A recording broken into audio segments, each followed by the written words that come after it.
I'm coming to you from inside a 3D printer. Yes, I am inside a 3D printer because this thing is so big. This is the Optimus P1 that we've been rebuilding for a local company here. And look at, it's printing. It's working.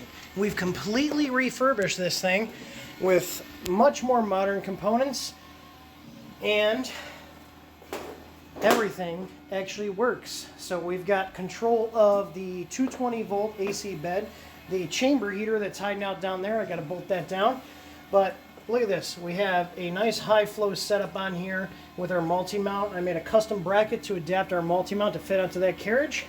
We got the Tough Extruder V2, be pushing all that film in through that nozzle. We're running a 0.8 copper easy flow volcano nozzle setup on here. So I'm really excited to see how this goes. This is the first print after we just got done rebuilding this whole thing. I'm going to let you guys know how it comes out, so stay tuned.